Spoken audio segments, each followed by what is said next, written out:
is Janet with Try It Like It Create It, and today I'm working with Gwen Studios ribbon, and I have a satin and cream ribbon, and I believe this is a quarter, yeah, I think it might be 3/8 of an inch wide. All right, so I have started with a tail here that I'm going to leave long, and I started in with my needle. And the way that you want to do this is when you string your bead onto your needle. So I have a needle that I have doubled the thread on, okay, and I have gone through the ribbon first, and then I went through my bead. Now before I stick the ribbon all the way, or excuse me, the needle all the way out through that bead, I want to wrap my ribbon around it and make sure that my needle is poking through the middle of that ribbon. All right, and then I can just pull my thread through. All right, and so that's how we're going to get our back and forth looking shape for our bracelet. So as I work, I just leave them stacked up on my needle, and then as I need more room, I just pull one off the end and continue on with adding a bead to the other end.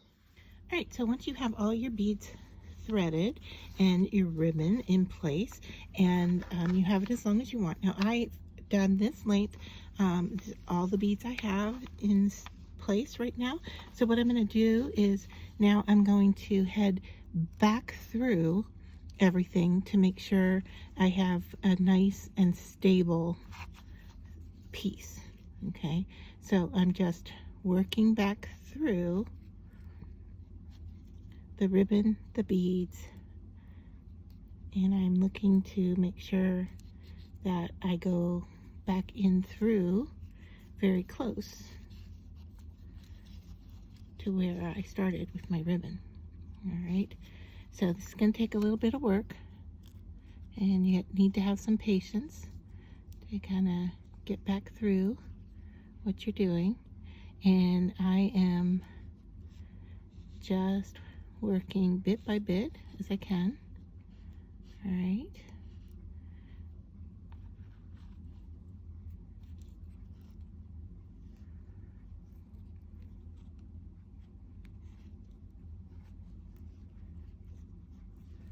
And then when I get to where I don't have much of my needle left, I am going to pull that thread through. All right. So I'm making sure that's nice and tight, and now I can go back to working in the space.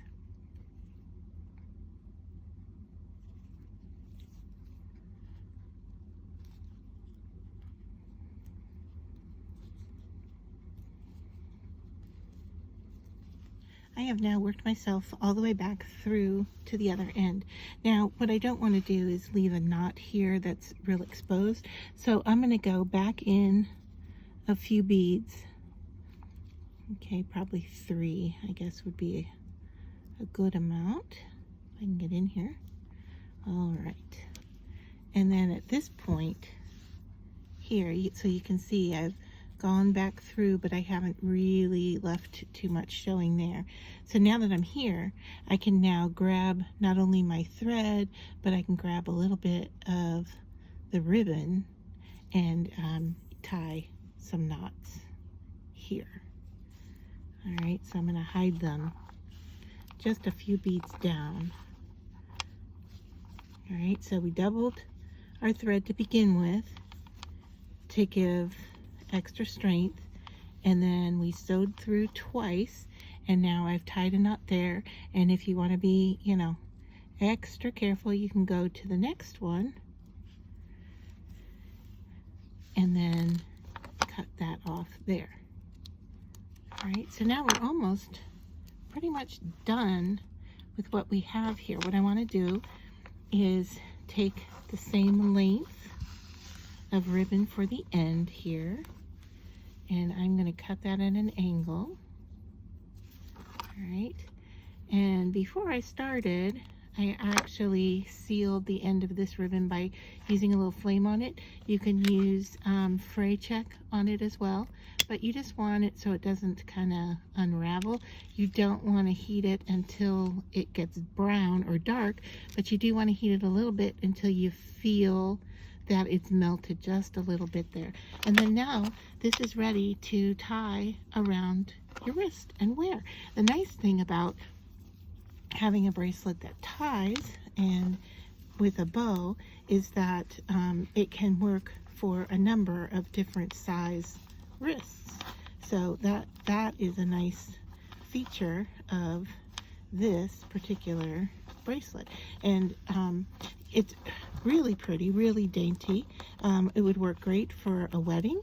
What about a prom? You could do this in, the colors that match a certain outfit. But yeah, you just tie it and then you've got that really pretty bow there as well. So there is our finished pearl and ribbon bracelet.